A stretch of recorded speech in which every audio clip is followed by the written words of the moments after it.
Ready to hop on? Ready to ride? Let's go!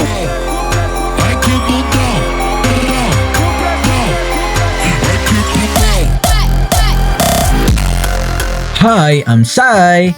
And for today's vlog, may isang biyahe tayong susubukan na siguradong nakaka-curious. Mula Pulangi Albay hanggang Thank you so much. Pero this time, may kakaiba tayong experience na aabangan. Ano kaya ang magiging biyahe? Kamusta kaya ang comfort? At ano kaya ang mararanasan natin along the way, especially sa Quirino Highway? Sulit kaya? Maganda kaya ang service? At ano nga ba ang pinagkaiba ng experience ko sa DMMC kesa sa regular na biyahe? Kaya kung curious na kayo, samahan nyo ako hanggang dulo at tingnan natin kung ano talaga ang experience ko mula sa DMMC First Class Bicol to Manila.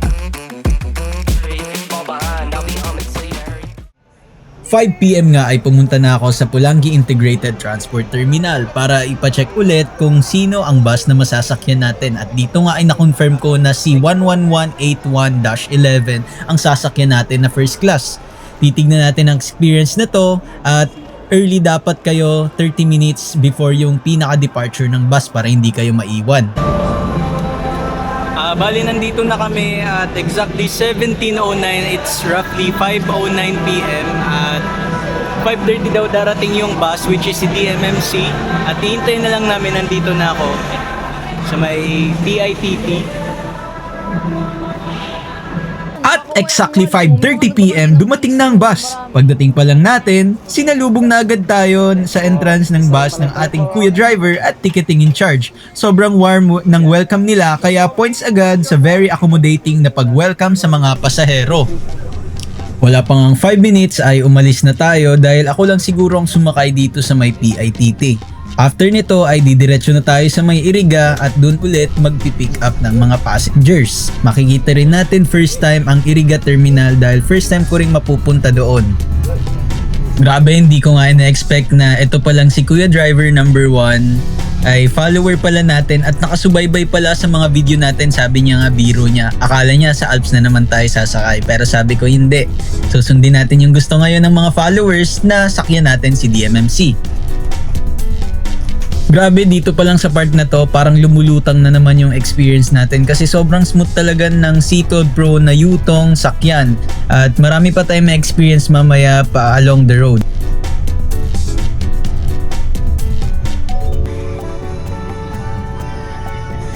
Kung hindi kayo pamilyar sa daanan na ito, dito yan sa may bato at shortcut na ito papunta ng Iriga, Camarines Sur para hindi na tayo umikot galing ng Nabwa.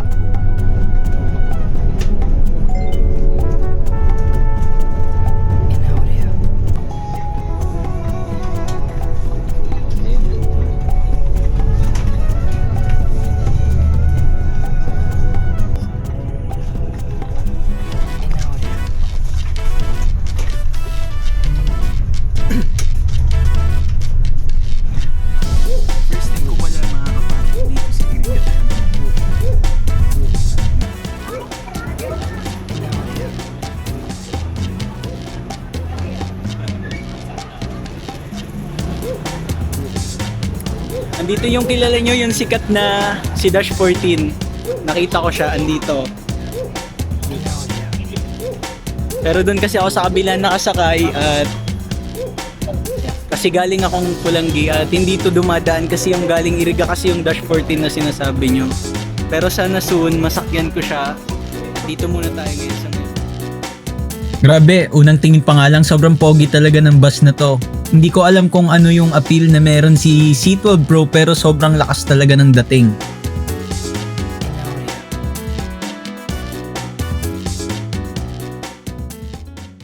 Ngayon ako magre-review ng bus. May Type C, may Type A ba tawag doon? Type A na USB port. Dalawa siya para sa iisang upuan. May reclinable seat, syempre kasi first class to, as you expect. Malawak, malamig, dalawang aircon, may reading lights, may seat belt, complete, and may CR. Yes, common bathroom, malinis. Ayan, notebook, only your iihit lang. Solid yung CR nila, malinis oh. POV.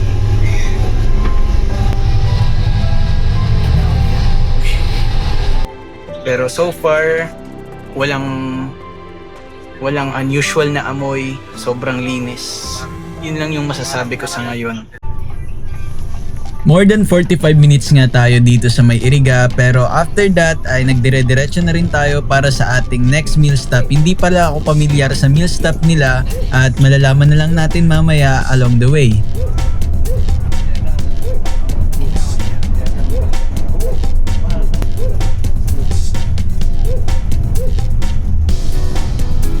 Nadaanan nga pala natin yung quarters ng Alps or yung MBG gas stations na pinagagasan nila. At napansin ko wala na sila doon, siguro nandun na sila sa Pamplona.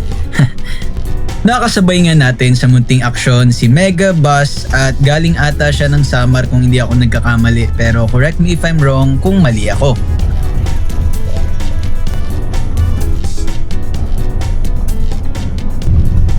Yun na nga, gaya ng iniisip ko, nandito na nga si Alps.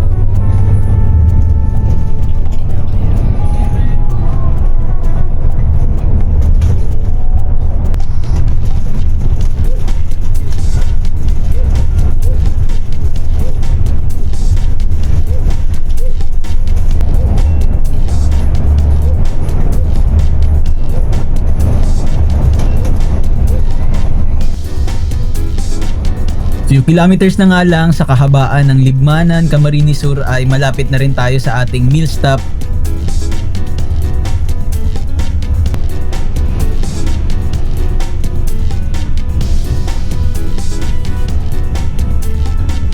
Almost 9 PM nga tayo dumating dito sa may meal stop na to at thank you nga pala sa ating Kuya Driver dahil pinasabay na tayo sa kanilang pagkain at hindi na tayo gumastos pa. Napakasarap din pala ng mga pagkain sa meal stop na to.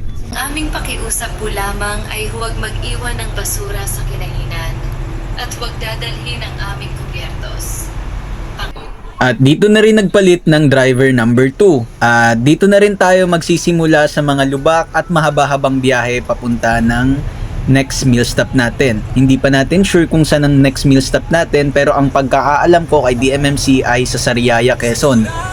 Sunod-sunod na nga ring umalis sa meal stop ang 4 or 5 bus kung hindi ako nagkakamali at dito na rin ang magiging testing grounds natin sa Quirino Highway o mas kilala sa Andaya Highway. Di pa man nga tayo nakakalayo ay medyo marami-rami na rin yung action dahil medyo traffic din. Dumidiskarte ang ating driver para makarating tayo ng mas maaga sa ating pupuntahan. Nga pala dahil bago lang ang DMMC, hindi rin ako nakakapag-research pa dito. Sino sa inyong nakakaalam kung ano talaga ang meaning ng DMMC? Comment down below kung alam nyo. Pero kung hindi nyo alam, okay lang yun, walang problema. Baka may makapagsabi din dyan sa comment.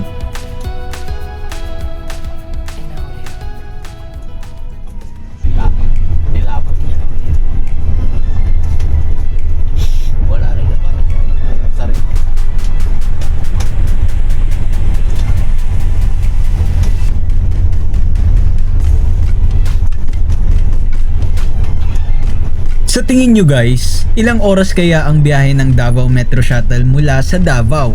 At ilang oras pa kaya ang babaybayin niya papunta ng Manila? Comment down below kung alam nyo ang sagot.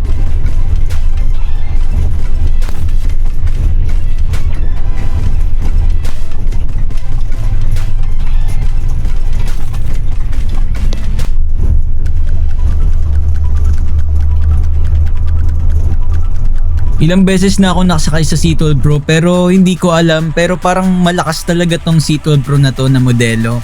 Comment down below kung bakit.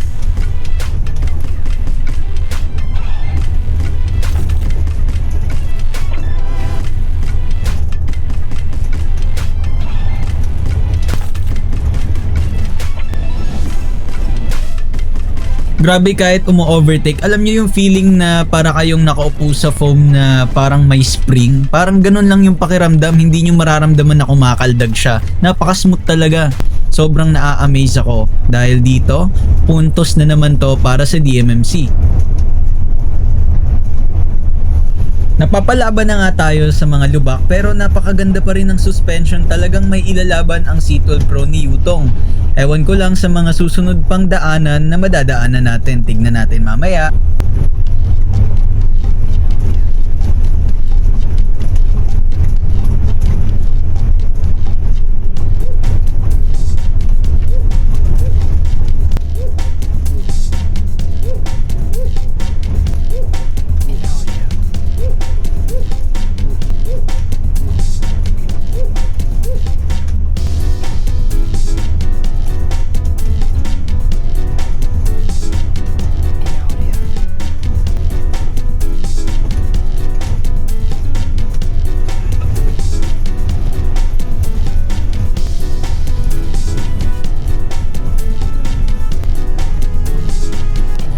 Dito nga ay nakarating na tayo sa Tabugon. Papunta na tayo ng gateway to Bicolandia. Sorry pero hindi ko na video, pero palabas na tayo ng Bicol at medyo kalahati na tayo ng biyahe natin. Dito na rin tayo makakasabay sa maraming bus at provincial buses at local buses. Marami tayong madadaanan dito. Subaybayan nyo ang video at panoorin nyo ng maigi.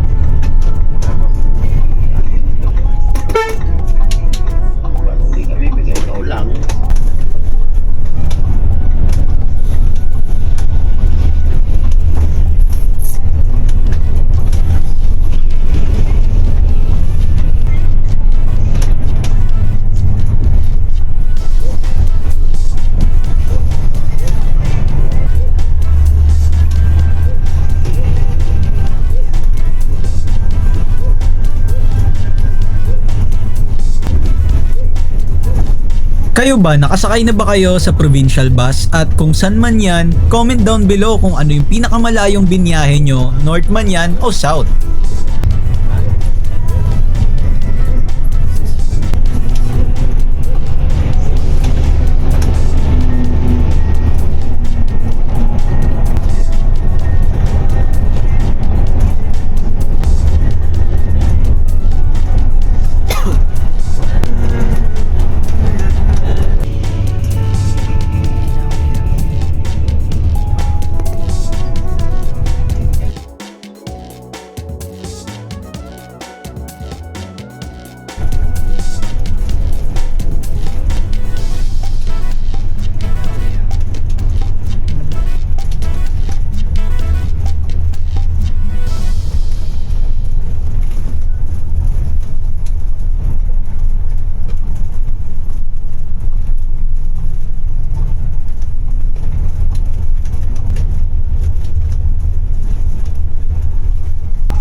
Dito nga ay nadaanan na natin ang meal stop ni Alps at palabas na rin si Karin. Grabe, ang bilis talaga ng Alps, no? Parang parating pa lang tayo sa ating gasoline station, palabas na agad tong Alps papunta na ng Manila. Few kilometers nga lang galing sa may meal stop ni Alps ay malapit na tayo sa may gasoline station ni DMMC. Dito na rin ulit magpapalit si driver number 1. Nasa may gas station na. Sa Lucena or Pagbilao. Yan, boundary kasi Pagbilao, Lucena. Nakita nyo naman yung Alps kanina, di ba? Nadaanan natin. Paalis na si Karin. Sabi ko yun, wala dun eh. Sabi mo meron eh. Sabi ko ganun ay. At medyo mangalay na sa pa. Malamig eh, kaya lumabas muna ako. Pero 1:30 na pala, 1:30 AM. Nandito na tayo sa may Lucena Pagbilao boundary. Sa may Shell. At baka familiar kayo. Yeah, hindi ko kasi masyado alam. Sunudan tayo. Nauna si Dash 14. Ayan. At nandito na rin tayo. Comfort wise, siguro 8.5 out of 10. Then speed wise, may rules na pala sila. It's 90 kph maximum speed. At okay naman kahit 90 yung patakbo, solid pa rin. Nakabuelo pa rin naman tayo. Talagang diskarte lang talaga ng mga driver. At ayan na pala yung isa, parating na bali 4 ng C12 Pro na nandito ng DMMC. Puro pala C12 Pro yung bus nila. Kaya asahan nyo yung comfort na solid na solid. Kaya wala rin ako masasabi. Siguro doon na, baka kasi makatulog na ako, hindi ko na masabi at mabrief sa inyo. And yung price nga pala, ulitin ko, check nyo na lang sa page, ilalagay ko sa baba.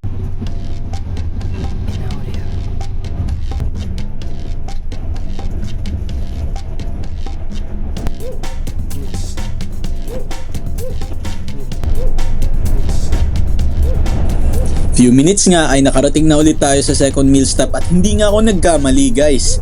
Dito nga tayo sa Sariaya, pero siguro bypass road to ng Sariaya, Quezon. At kumain ulit tayo, inaya ulit tayo ni Kuya Driver. Maraming salamat po sa pag-asikaso mula sa pagsakay hanggang sa dulo ng biyahe natin ay hindi tayo pinabayaan.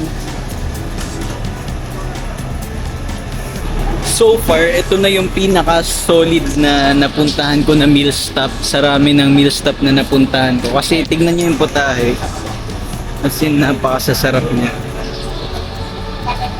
And worth it kasi thankful pala ako sa mga crew ng BMMC kasi sobrang asikaso tayo mula sa first stop hanggang sa second stop at hanggang dito sa last meal stop na ata to. And ang next na natin is sa PITX na kung hindi ako nagkakamali.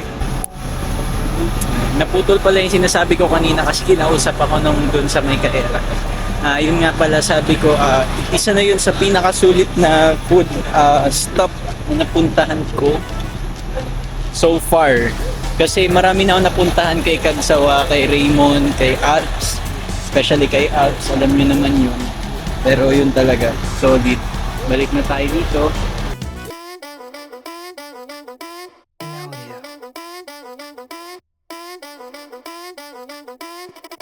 Sa part ngang ito ay nagtuloy-tuloy na ang biyahe natin. Mahigit 2 hours or 3 hours lang ang tinagal natin mula sa Riyaya, Quezon hanggang sa makarating na tayo ng PITX. At sana na-enjoy nyo ang video na ito at i-comment nyo ulit down below kung marerecommend na ba ang BMMC bilang sakayan Bicol to Manila at Manila to Bicol. Comment nyo ha, huwag nyong kakalimutan at huwag nyo rin kakalimutan mag-subscribe, like, share, at follow yung mga social media accounts ko para updated kayo sa mga gantong video. At kung gusto nyo pa ng mga ganto, nandito lang ako. Ako ang mag-update sa inyo, so maraming salamat po.